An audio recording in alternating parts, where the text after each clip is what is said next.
Yeah, that's a big cod bait right there. You're just going to fillet this sucker right off the bone. Hey, good evening, everybody. Welcome to Fish Out Northwest, waiting on Tommy Donlin. This is what you call a bait stop.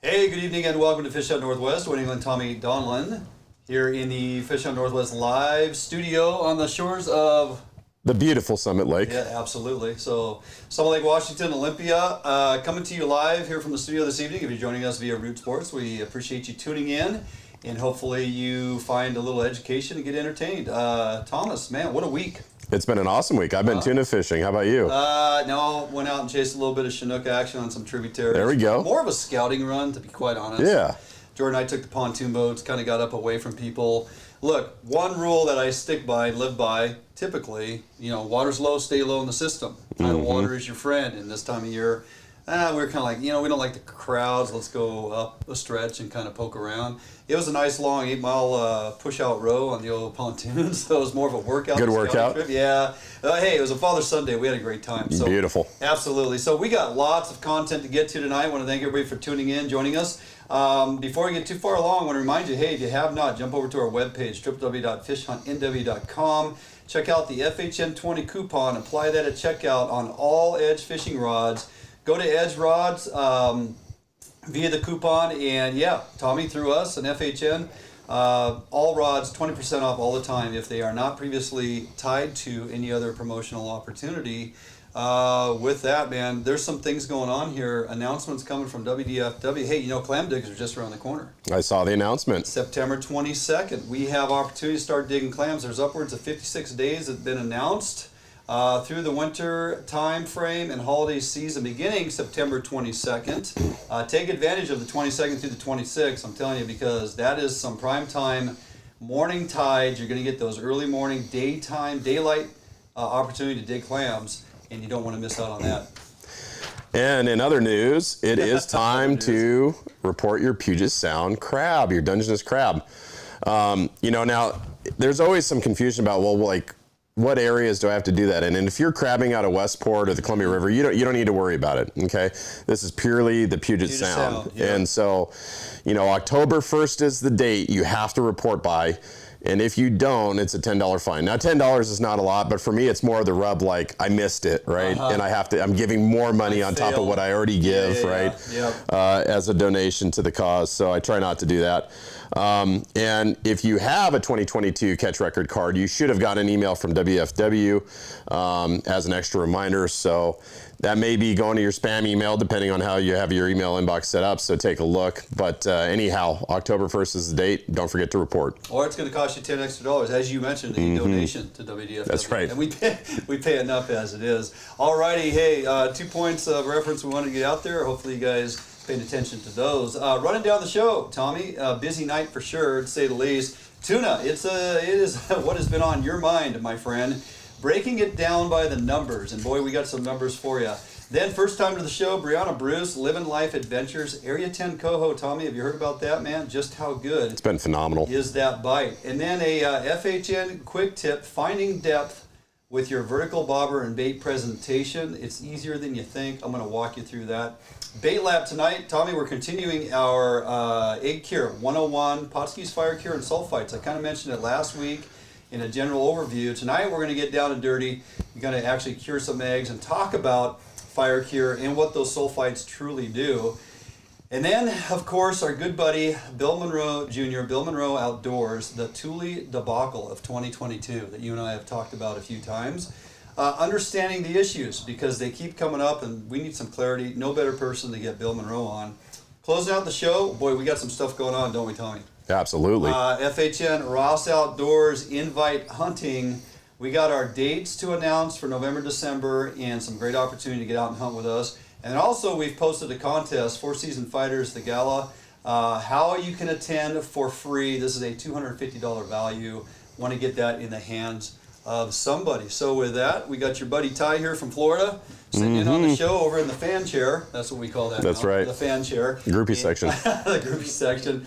Lots of content to get to. A lot of people signing on here. Appreciate you guys taking a look tonight. We will jump out for a quick break.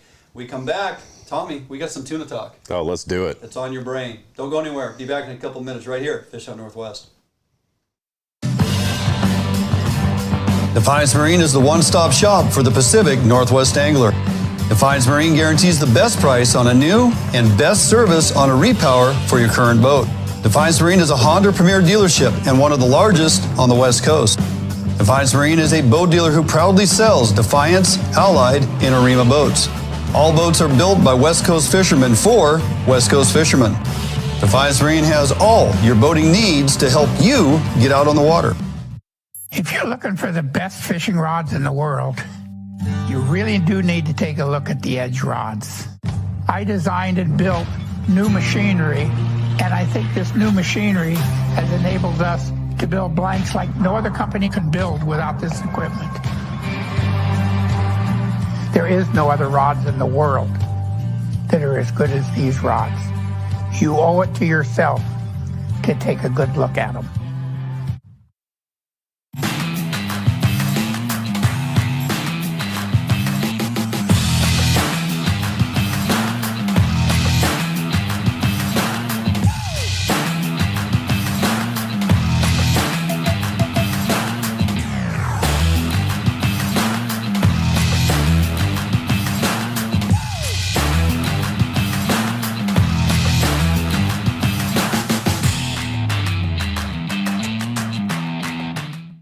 For more than 90 years, you've entrusted one brand to guide you towards living the lifestyle you've always dreamed of. Now you can entrust affiliated Better Homes and Gardens real estate professionals to interpret your needs and help you find the home in which to live your dreams through every stage of your home buying or selling process.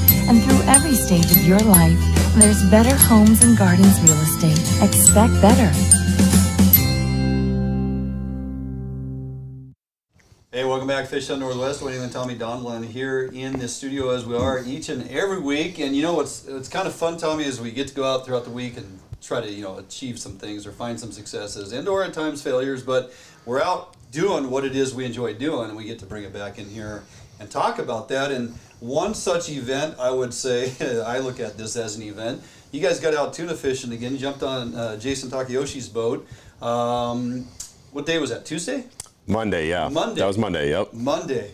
So we're going to break it down kind of by the numbers because it was an impressive run. There's no doubt about it. And then as we get through this, I also want you to kind of summarize our tuna season. Yeah. Because every time I mention tuna, you get that little smirk on your face that just will not go away. That's the guy is all about the tuna. So miles out right now. How far do I got to run to go find the tuna? 33 nautical. And that is not too shabby. Yeah, huh? You're basically on the halibut grounds out of Gray's Canyon. You go just a little bit further, and you're into the tuna. And Jason's boat. How long did that take to get out there? Oh, it's like it's like 45 minutes. 45-minute drive. Yeah, 1,600 horsepower will do that for you. Yeah, it used to take me 45 minutes to go to work. So, right. That's nothing. Right. So pop a podcast in and go. Right. Right. So what's the water temperature out there? So what we were fishing was right around 62, just over 62 degrees. Okay. Yep. Okay. And it maintained consistent? It was very consistent. Much, yeah. Yep, very, very consistent. On Monday, how many fish on board? 52. That is a high boat number for the season. That is a high boat number for the season, yep. 52 tuna. And then, there you go. Taking a look at that. How many different techniques? I know before we talked, you could say 4. If you count the different types of jigging we did, you would say 5. Okay. So you got trolling, we got them on live bait, we got them on swim baits, we got them on vertical jigging, we got them on slow pitch jigging. Yeah. Yeah. Earlier in the season, a couple conversations we had, it was more so, just getting them on the trip. Matter of fact, down at Ilwaco, talked to a few guys, and we had differences of success.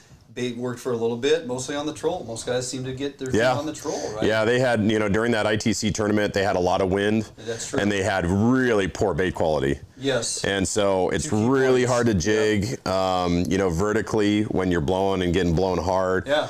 So you got to use swimming jigs or just, go back to the troll, and that's what a lot of those guys were doing. Yeah, boat control, vertical jig. I mean, that carries over into our salmon fishing as well. I mean, no, absolutely. Trying to either mooch or, jig. That vertical presentation is key to success. Mm-hmm. And so you guys didn't have the wind, you weren't battling the conditions out there. That's right. Yeah. That's right. Well, the beautiful thing too is that I think, September freaks a lot of people out for tuna fishing because they know they don't have a bait tank. But the way the fishery's been going, it doesn't matter. If you control and you got some good lures, you know how to run your boat for the troll, you're going to be in the fish.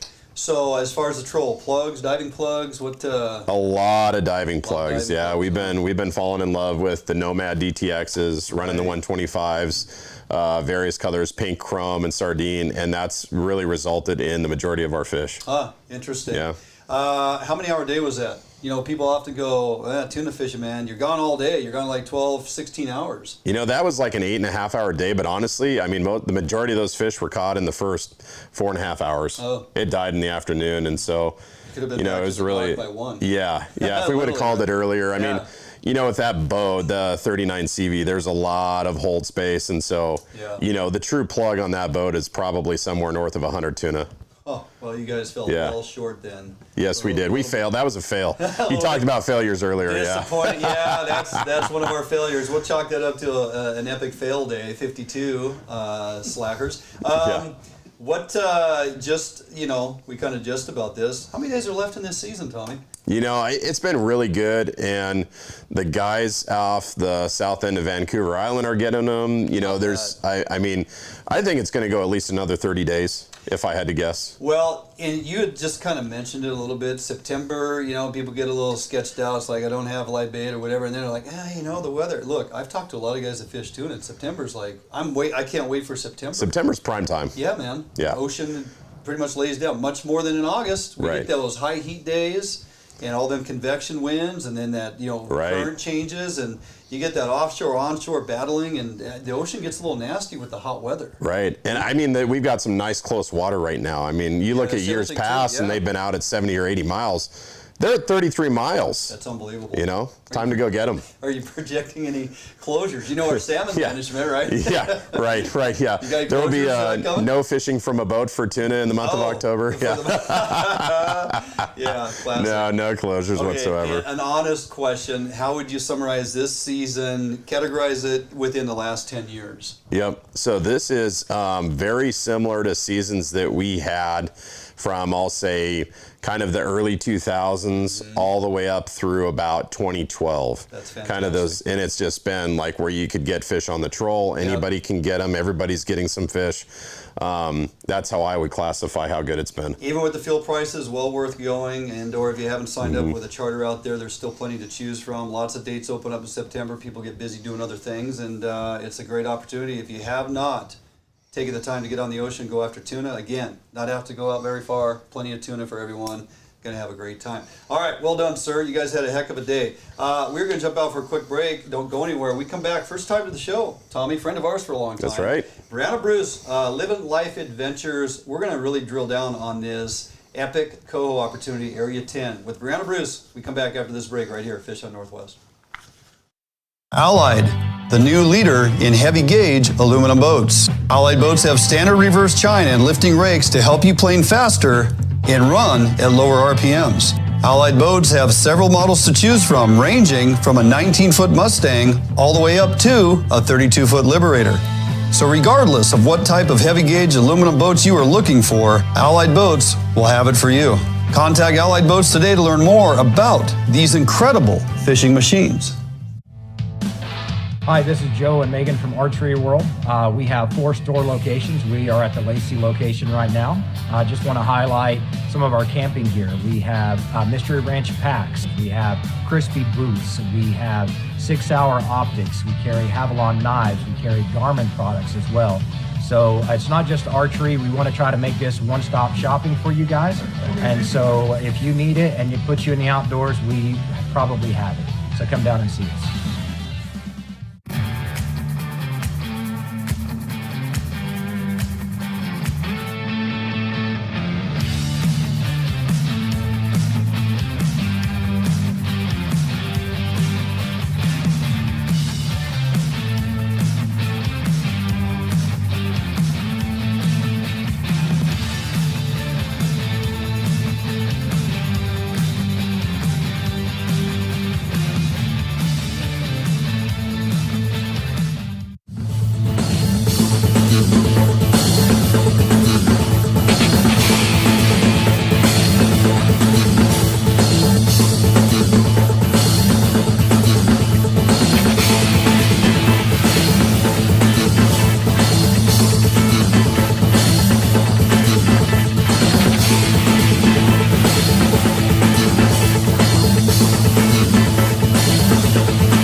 back to the show. Hey, Tommy, we want to introduce first time to the studio, first time guest, Brianna Bruce, Livin Life Adventures, www.livinlifeadventures.com. Brianna, how you doing this evening?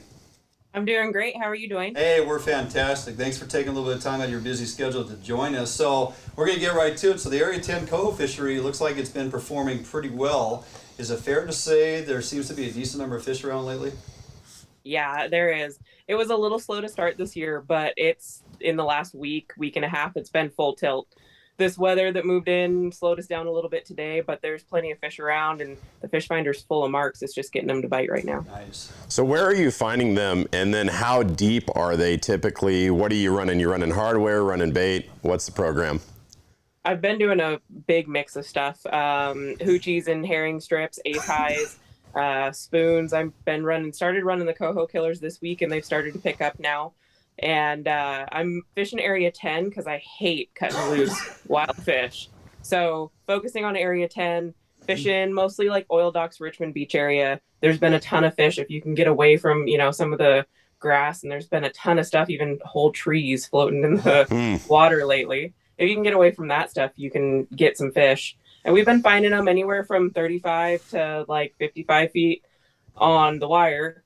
Today we even caught our biggest fish down at 100 feet. So don't be afraid to go down there, especially later in the day. But morning, 25, 35 feet, we're catching a lot of fish up there. Nice. You mentioned a lot of debris in the water, Brianna. It's classic, and it never seems to fail. We want those big tides to start pushing those fish into some of our lower estuary waters, into our lower rivers. But those big tides always tend to bring a lot of debris back out into Puget Sound. So it's kind of a good and bad time. But you're finding fish even on these big tides. So are you marking? You kind of mentioned you're marking a lot of fish on your electronics. Are you targeting those fish that you're seeing, or are you putting down random numbers? Just kind of finding success randomly. It's kind of here or there.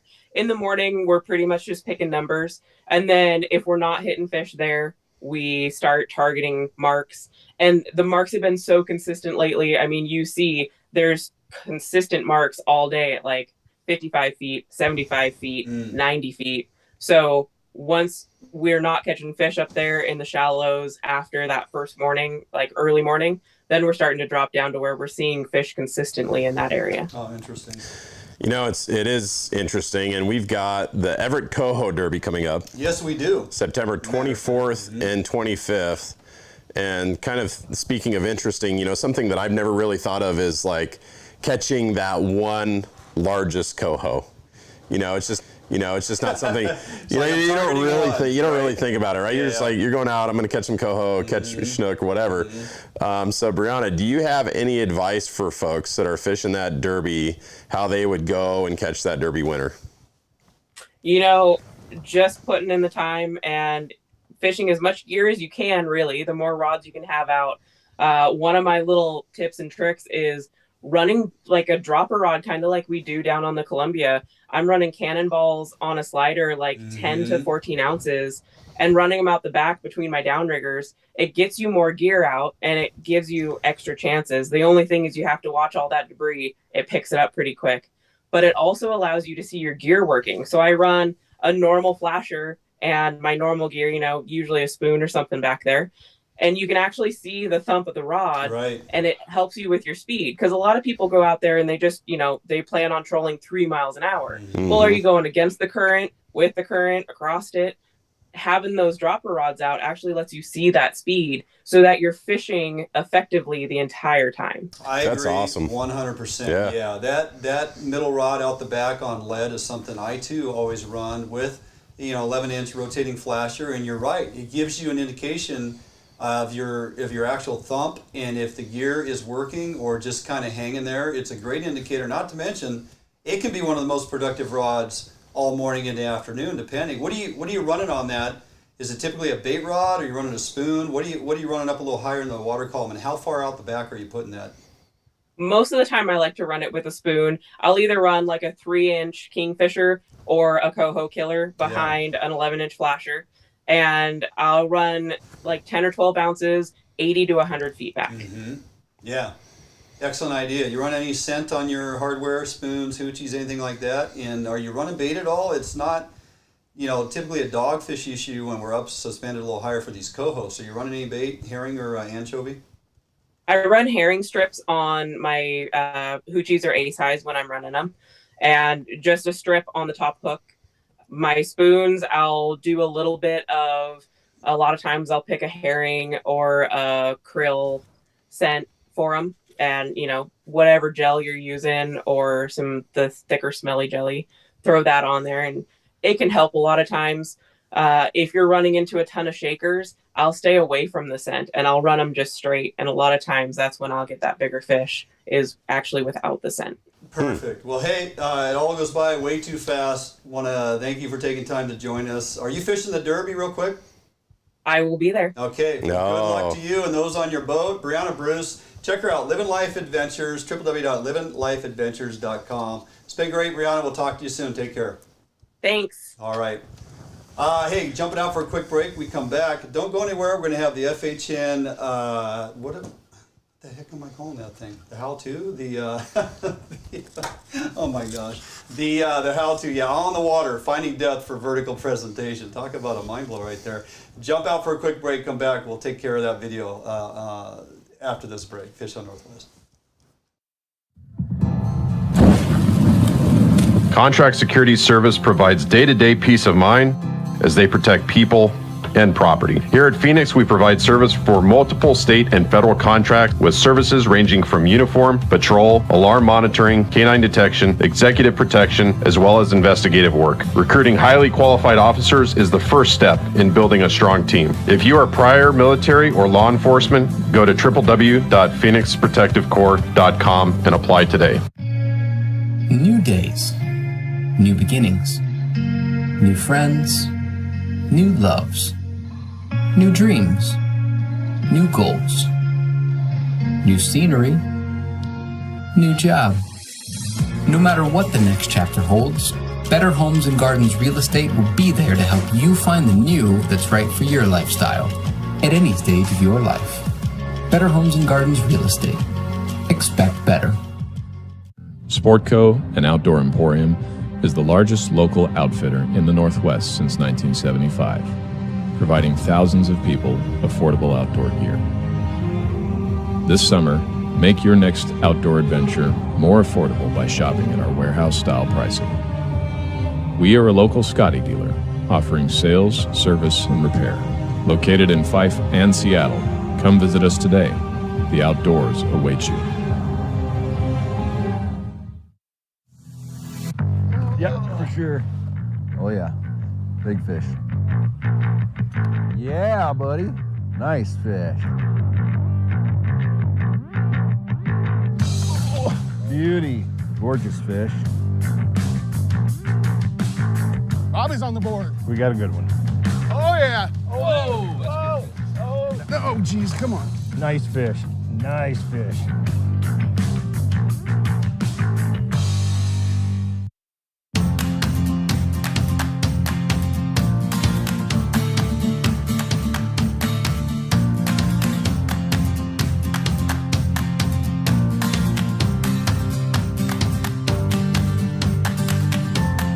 Hey guys, Dwayne England here, Fish Hunt Northwest with your weekly quick tip. I want to talk about utilizing your bobber and your bobber stop as your depth gauge when you're fishing bait suspended or bobber and eggs suspended under a float. Now the key here is we do not want our eggs or our bait dragging on the bottom, but I want to maximize my presentation as far as depth to get it down where I know those Chinook are going to lie.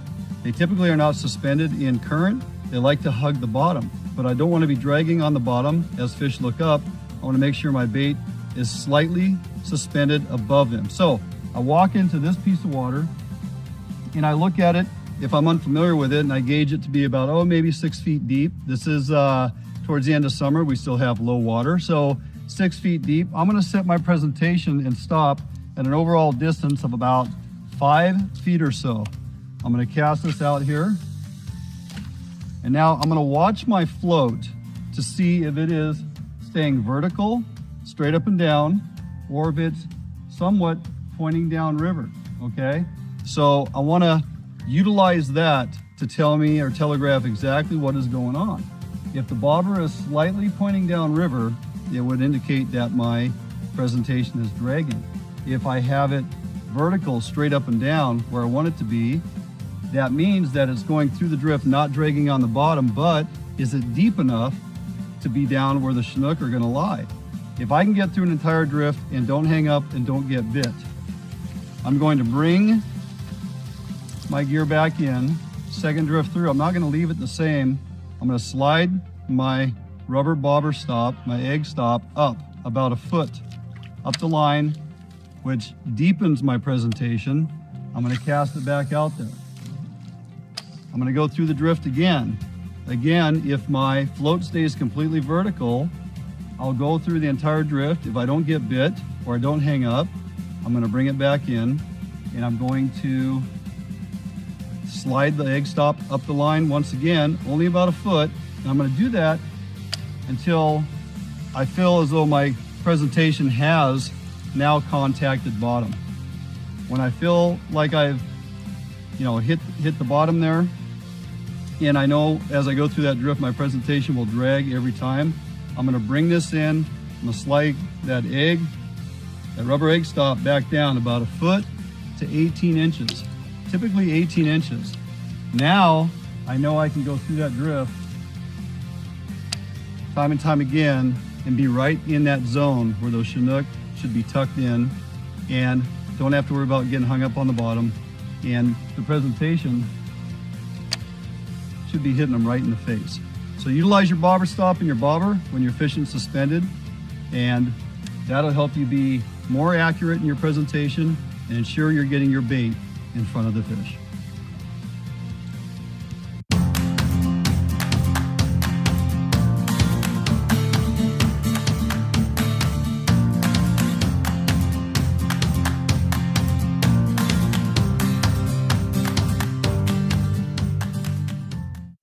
All right, hopefully you enjoyed this week's quick tip there on FHN. So, hey, if you are viewing us via Root Sports, we want to thank you for tuning in. That does it for the first half of the show. Don't go anywhere. Second half of the show, live stream, coming up right after this break.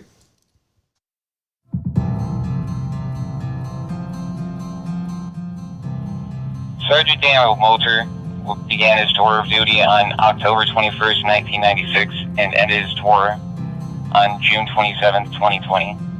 On the authority of Constable Carlos B. Lopez of the Travis County Constable's Office, Precinct 5, badge number 504 is officially retired, and Sergeant Dale Moulter is 1042. Godspeed, Sergeant Moulter. Honoring fallen law officers of 2021. The 2022 End of Watch Ride begins in May from Spokane, Washington. The ride across the country to honor the men and women of law enforcement who paid the ultimate sacrifice in their service to our communities will cover more than 23,000 miles. We ride to ensure that no fallen officer or their family is ever forgotten. EOW relies on sponsors and donations to cover this cost. Please consider donating to help support the families and departments of the fallen officers. You can donate by visiting our website at www.endofwatchride.com/donate. Please support the Blue.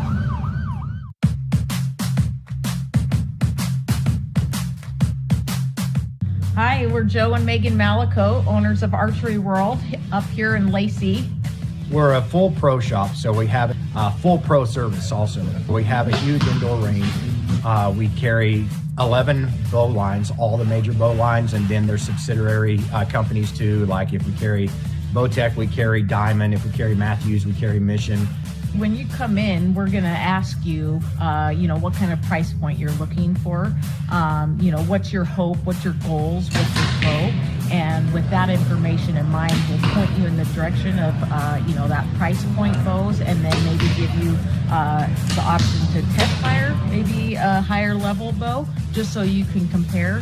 But it really is all about getting what it is that's going to work for you. We don't upsell anyone. They shoot it, they like it, they don't like it, they don't get it. We don't operate like that. And so if you need it and it puts you in the outdoors, we probably have it. So come down and see us.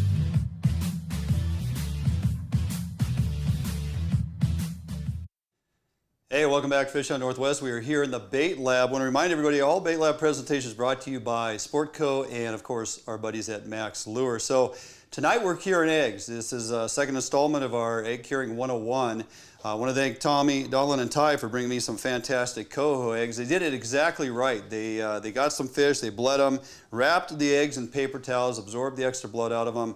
These things are fantastic and prime time ready to be cured. We do have one skein here with just a little bit of blood trail in there. I want to take a minute and show you guys how to get the blood out of there. But these are coho eggs caught out of the ocean. And for me, it's ideal to use fire cure. Last week we talked about sulfite-based cures, and I like to apply the fire cure on egg skeins that are a little bit immature and very tight with skin because they're just going to hold together a whole lot better. Remember, fire cure and sulfite-based cure, sodium sulfite, doesn't really toughen or tighten the skin on your eggs. So if you're looking for a cure to tighten up your skin and the skein, fire cure and sulfite-based cures aren't going to do that for you, but they are going to do a really great job in adding color.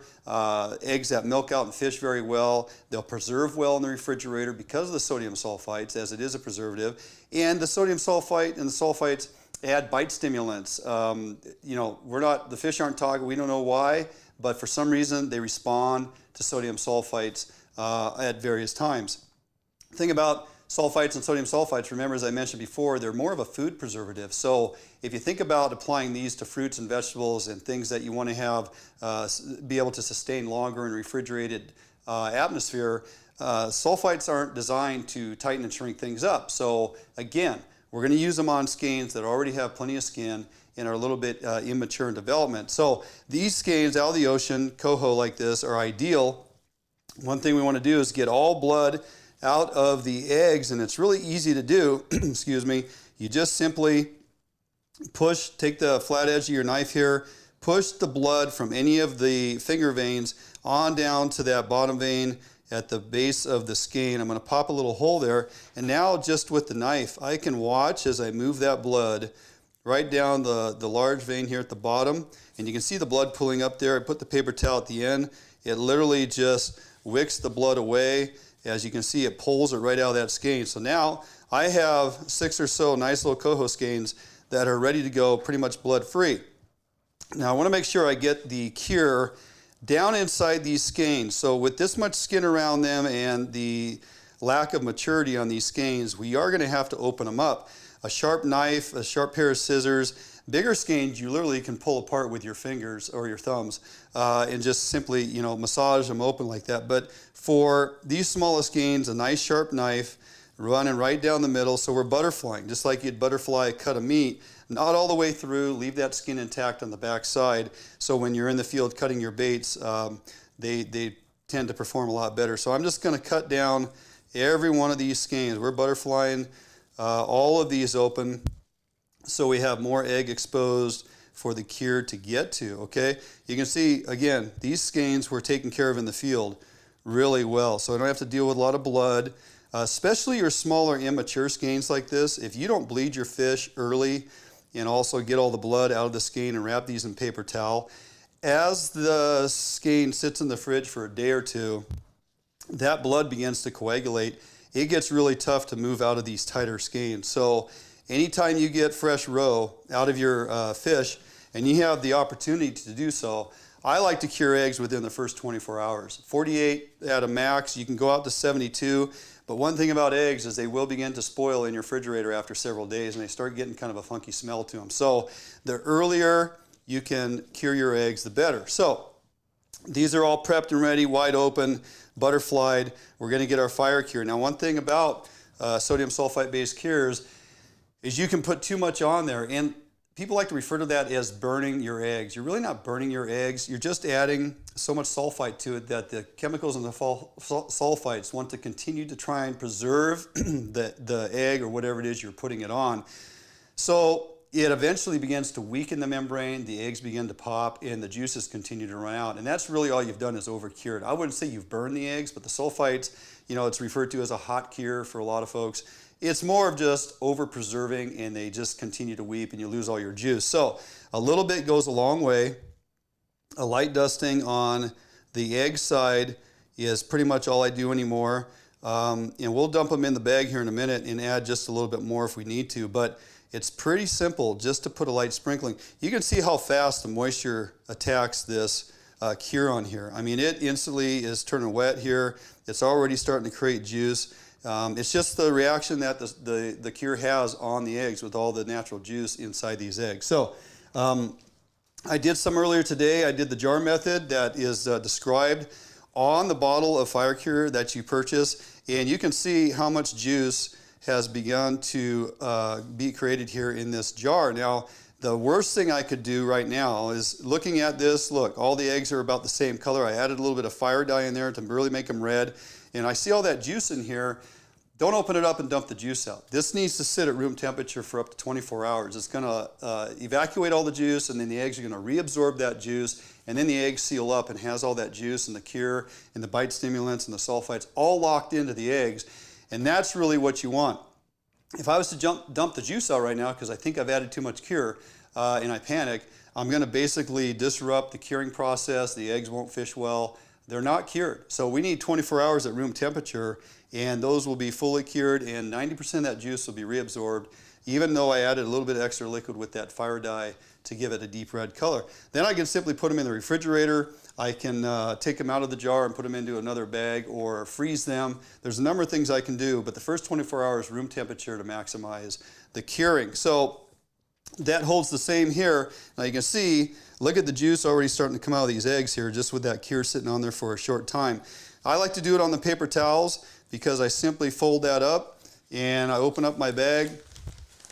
I'm just going to dump these eggs right on into here, and it doesn't get all over my hands. It's a pretty clean operation. So yeah, no mess. Now I can take a look at this and decide, well, maybe I do want a little bit more cure on here, so I'm going to sprinkle on just a little. Now remember, you can always add more later if you don't think it's producing enough juice, but you can't take it away if you put too much on there. So leave yourself some room in here. Simply put a little air in that bag, because now, unlike the jar where basically I can turn it upside down and roll it around like this and kind of mix it up, the nice thing about the bag is I can literally gently tumble these eggs around and get that cure really mixing in on there. Again, I can look at the coloration of the eggs after a few hours, and if I think I'm not getting equal distribution, color and cure, I can add a little bit more. When it comes to fire cure, I would rather add some later than continue to or put too much on early on and ruin the egg. So now those are going to basically sit in that bag for 24 hours. I'm going to roll that around every 30, 60 minutes or so, tumble it around, get the juices rolling around in there, get the color distribution equally. We want to make sure all egg skeins are getting colored up evenly and that we have good cure on all the eggs. The other thing I could do, if I wanted to, on this powder cure, I could add in my sardine powder as an extra scent. That is an option. I'm going to choose not to on these eggs. I'm going to fish them strictly at fire cure. Now, after 12 hours or so, once there's a lot of juice in there, I can pop the seal, roll all the air out of the bag, and there would be a whole lot of juice at the bottom of this bag now, and I'm going to let them sit overnight for the remaining 12 hours, completely enveloped in the juice that's created, so it really has opportunity to reabsorb all the juice into all the eggs. And then after 24-hour period, I can put those in the fridge, and after 24 hours in the fridge, I'm either going to put them in a container to fish, I'm going to wrap them up and put them in the freezer to fish later, or leave them in the fridge for a couple weeks. They're not going to go bad. They have sulfite on them, which is a food preservative, so they're going to be just fine. Hopefully that helps you out a little bit understanding the sulfites and the sulfite cures, what they can do for you. These eggs are going to fish fantastic. Thank you, Tommy, for bringing me an early Christmas present. All right, jump out for a quick break. We'll see you back in studio right after this. A Northwest favorite for almost 40 years, Arima boats are manufactured with pride in Bremerton, Washington. All Arima boats are built without any structural wood materials. That is why Arima boats are backed with a lifetime warranty. Arima can offer every boat with Honda outboard packages so that you can take advantage of the reliability and 5-year top-to-prop warranty from your Honda outboard. Call or stop by Arima Boats today and let them help you get into your very next boat. If you're looking for the best fishing rods in the world, you really do need to take a look at the Edge rods. I designed and built new machinery, and I think this new machinery has enabled us to build blanks like no other company can build without this equipment. There is no other rods in the world that are as good as these rods.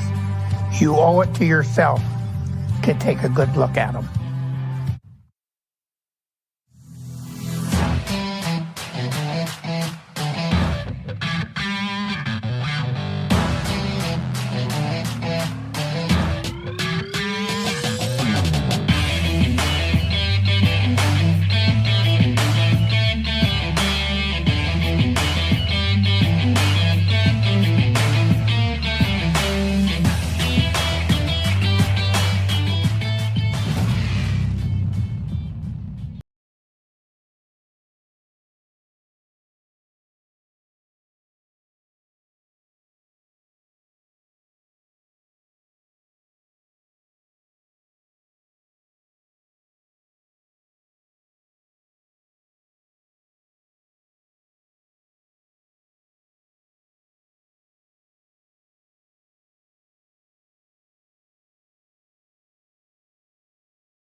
All right, welcome back in studio. Hopefully that bait lab gave you a little insight and they find some success, Tommy. Thanks again for those eggs, man. Those things are beautiful. Yeah, you bet, man. There's some beautiful coho out there out of Westport. They getting some size on them? They are. There's some 12-pounders out there. You got the feed bag on? They do. Yeah. They do. They're chock full. So, all right, well, hey, we're going to jump right to it. Looks like we did make connection here. Let me get my sheet back up here. Our good buddy Bill Monroe, Jr., Bill Monroe Outdoors, joining us here via the old Zoom, and there he is walking around. Inside a boat.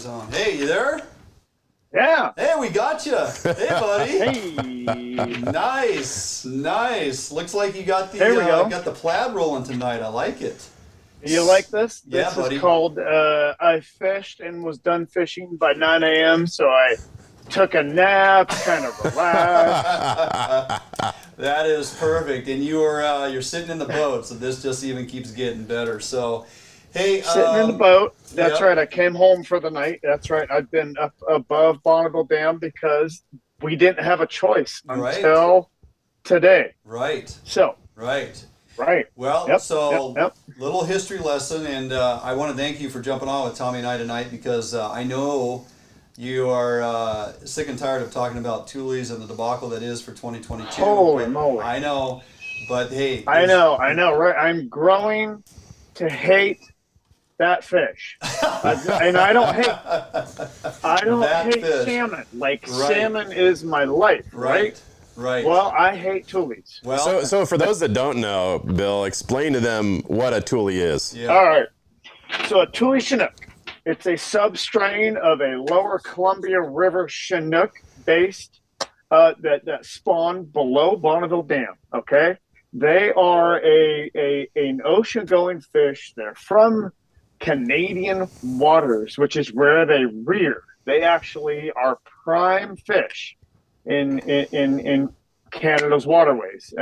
This is the Tule Chinook is what the Canadians are mainly after when they go for commercial salmon fishing in the Canadian trawl fleet on the West Coast. And what they do is they spawn not solely, but the main blunt of them spawn in the lower Columbia River. And when they become into our zone for fall Chinook fisheries, which they do, they now have started to become part of the management process, which is now known as North of Falcon. You've heard me talk about North of Falcon till I'm blue in the face. Yep. And it's no secret that I'm completely dissatisfied how WDFW runs North of Falcon fisheries. It's really, really complicated. You know, Oregon and Washington gets together and they come together and they make spring Chinook fishery decisions. They make summer Chinook fishery decisions. They make steelhead winter fishery decisions. But when it comes to North of Falcon, Oregon participates. Washington is in charge of that segment of the Columbia River management period, and that is north of Falcon. And it's a train wreck. It is an absolute train wreck because Tule management has become the main culprit in what we are now looking at about a 10-year average of shutdowns after shutdowns after shutdowns because of the ESA listing and management exploitation rate that we have to abide by, because there's this treaty. It's the PST, which is the Pacific Salmon Treaty. Right. And a subsection of that PST is the U.S. versus Canada. Okay. And U.S. versus Canada says that we will maintain a certain level of Tule Chinook survival, or what we now management as a certain amount of mortality. That's what we operate. Mm-hmm. And then the Canadians agree to not put their commercial fleet in on the Columbia River spring Chinook stock, which our springers are coveted. Mm-hmm. We love our spring Chinook. Right. But what comes down to it is that we get such very little meaningful spring Chinook opportunity, and then it comes time for Blue 10 and Ocean and north of Falcon fisheries, which is the fall Chinook period. Right. That's our primary fisheries here in the Northwest. It's the Super Bowl of salmon fishing. Mm-hmm. Blue 10, the Columbia River. Yeah. It's known throughout the world. This is what we do. Speaking of Buoy 10, right, so look, we had a hatchery-only select fishery from August 1st to the 24th, and then it went to wild retention the 25th, well, basically through the end of the month, because we got to the end of the month and we had too high of wild Tule impact, and they shut it down. And then from the stretch above, what was it? Here's the constraint, Dwayne. Yeah. It wasn't the constraint wasn't just wild Tule impact. Mm-hmm. They can't measure. The problem is that the states have no idea how to measure wild Tule impact. So what they do is they monitor hatchery Tule impact. And that's why we were a hatchery only for 24 days and operated about 104% of expectations. So it worked, right? Hatchery only worked for what we needed to do to manage Tules for 24 days. And then all hell broke loose on August 25th. Yeah. And the catch rates went through the roof. Mm-hmm. They saw catch rates that they've never seen before. And that's probably because the runs were way better than they forecasted. And that's why north of Falcon is broken. Because once they forecast a Tule Chinook run, Tules can't be upgraded in season, whereas everything else can. The Bonneville pool fish, the upriver bites, the Snake River wild, spring Chinook, summer Chinook, it can all be upgraded in season. Yeah. And to be able to provide more opportunity. Well, the federal PST, the guidelines say that Tules, once they're forecasted in north of Falcon, they can't be upgraded. And it ruined the entire fishery this year. I'm going to say that because we struggled hardcore for the first 24 days. We put a lot of time into making a conscious effort to release fish or be out in the ocean, which was a whole nother, that's a lot more effort. To get out in the ocean. Yeah. So, Bill, let's talk about that decision for a second. So you said, they determined that this fishery is not one that can be upgraded based on, escapement. And we know that as of September 7th, the number of Tules that we saw in the Columbia River system exceeded the forecast already by September 7th, where typically by that point in time, you'd only see about 65% of the run. So why would they put something like that in the season setting process? You know what? I don't know. That's a good question. They definitely did. Here's another thing. All of the lower tribs, Lewis, Kalama, Cowlitz, Nat Creek, Big Creek, all of those are Tule streams. Yeah. And they all have contractors like Pacific Seafood, Bornstein Seafood, you name it. They all contract to be able to go in after Tule mitigation is done, and that's where they take the eggs that they need, right? Yeah. Well, on multiple streams, these seafood companies can't keep up. They've got more Tules than they know what to do with. And so when you forecast, 10,000 LRWs, which is what we're calling low river wild, it's actually a bright stock, and that's a long story. Sure. But low river wilds is LRWs, and then LRH, they forecast at another 70,000. Well, right now they have 120 to 150,000 Tules, which had they had forecasted that, we wouldn't have any problems. We'd be fishing until Labor Day in Buoy 10. We'd be fishing in the lower Columbia River from Longview to Bonneville instead of this crazy section now where we're at the tip of Reed Island in Washougal. Okay. That's because no Tules have ever been recorded as taken in that zone.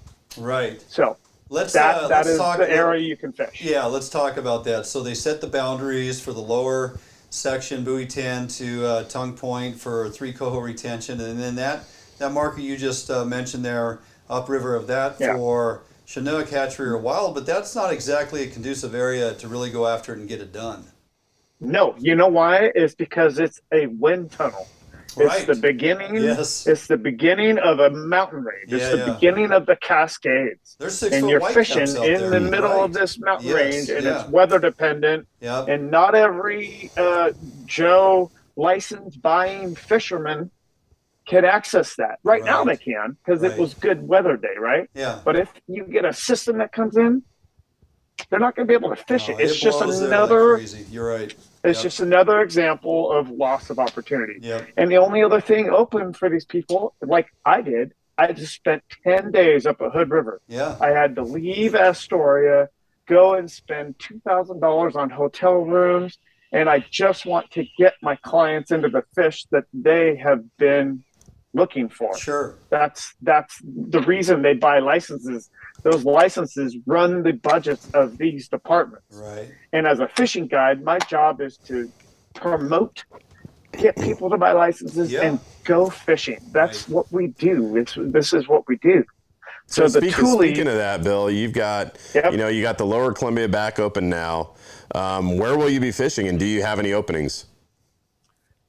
I will be fishing. I'm going to be maintaining the at-home status here for the Columbia River Gorge until we start seeing a little bit more coho flush in the estuary. They're not quite in. Matter of fact, there's coho being reported all the way out to 400 or 500 foot of water, and that means that's the B-run segment of coho, and they are way out there feeding, way out in the ocean. Getting big. Which means they're not coming in for another couple of weeks. Yeah. So I'm going to maintain some time up here in the Columbia while it's open. I think it's going to be good. Those fish are not being fished on in the lower river. They're coming up into, the Bonneville or above Bonneville, which is where I've been in Hood River, all the way up to the Deschutes. It's really, really good fishing. And yes, October has a lot of room for me. October is going to be prime time Chinook and coho fishing for me. It's going to be great. Awesome. You're going to have some openings throughout October, I would assume? Oh, yeah. Okay. Yeah. Yeah, it's going to be good. www.billmonroeoutdoors.com. BillMonroeOutdoors@gmail.com. They can get a hold of you and book a trip and enjoy some Columbia River opportunity, of which, let's face it, buddy, you stuff the fish box day in and day out. So. Hey, I like that. I'm good at fishing, and I want everybody to come out and get one of these for themselves because they're taxpayers, they're licensed buyers. This is a big deal for people who otherwise can't get out there. It's important. Absolutely. Well, hey, thanks for a little clarity on the Tule, and it's now become your favorite fish for the rest of your life. It's not my favorite fish. Nope. All right, buddy. Have a great night. All right, guys. Nice to talk to you. You guys take care. You bet. See you soon. All right. Take care. Bill Monroe Jr., Bill Monroe Outdoors. Check him out on social media or his webpage. He is a gem of a human being, Tommy, and just he's a hell of a fisherman. He is. You'll definitely have a good time when you're on board with him. So with that, let's jump out for a quick break and come out. We're going to close out the show. A few announcements. If you guys were asking, do we have the dates for the duck and goose hunts with Ross Outdoors? Yes, we do. So pay attention to that. And we also have an announcement of a contest. Somebody's going to be the beneficiary of some free tickets. Don't go anywhere. Quick break right here. We'll be back at Fish on Northwest. All Defiance boats are built without any structural wood materials. That is why all boats are backed with a lifetime warranty. All Defiance boats come standard with large fish boxes that are fully insulated so that you can ice your fish properly all day. All Defiance boats are foam flotation filled and unsinkable for the ultimate in safety while fishing offshore. Before you buy any boat, stop by or call Defiance Boats today to ensure you are getting the very best glass boat your money can buy.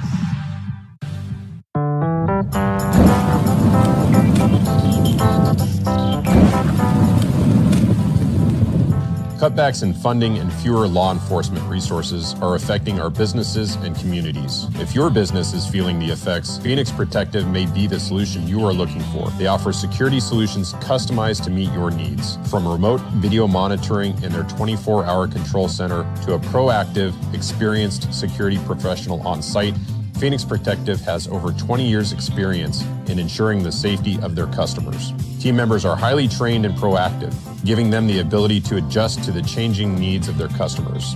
Customers choose to work with Phoenix Protective because they provide the next level in security support to industries such as schools, hospitals, transit, and utilities. For a security assessment to see how Phoenix Protective can help you and your business, visit their website at www.phoenixprotectivecorps.com and select Contact. All right, welcome back, Fishing Northwest. As we wind it down, Tommy, a couple exciting things that are in the works here. Yes, I don't know indeedy. if I gave you the dates or not. I think I did. Yes, you did. Got a lot of statements on here too. Ken asking about some areas, Tutu, and guys talking about the Chehalis, which opens tomorrow on the 16th. Yep, there's definitely some opportunity now to start getting into these terminal areas, early terminal areas, tidal water influxed areas that should have some fish showing up for sure. We need some rain though on these tributaries and these main stems. We need some rain to start pushing these salmon. Well, you know, it bodes well for like Area 10 and out there in the harbor when it's going to be open. The salt. The salt, because then fish kind of keg up. As soon as that fresh water hits, they're in. It's Drainsville, man, and then we're in the rivers chasing them. So as far as dates, yes, for our scheduled hunts with Ross Outdoors this year, we're doing 2 of them, November and December. Take advantage of a 2-day duck hunt and then a 2-day event in December. When it gets colder, Tommy, we've got a better opportunity on those geese, as you well know. So we'll be hunting duck and a goose day there in December. So hunt number 1, and I'm going to be putting this up on the Facebook page here shortly. And Jordan, we got a slide that goes along with that as well, I do believe. With Ross Outdoors, will be hunt number 1, arrive November 6th. We're hunting the 7th and 8th. It's a 2-day duck hunt. And it's 2 nights of lodging, dinner included both nights. It's $375 per day to hang out with us. Maximum occupancy on that will be 12. And then hunt number 2, this will be in December. Arrive December 12th. Hunt the 13th and the 14th. A 2-day hunt. We get a day of duck and a day of geese. 2 nights lodging, dinner included in both nights. Again, $375 per day to hang out with Tommy and I. And other members of the crew, and of course Shelby Ross Outdoors, and I think Levi's probably still working over there with them. It's going to be a great time.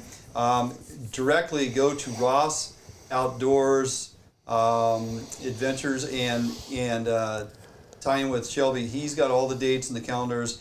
He'll take care of you getting you scheduled. And again, you can do 2 days, you can do 1 day, you can just come out for the goose hunt, stay 1 night.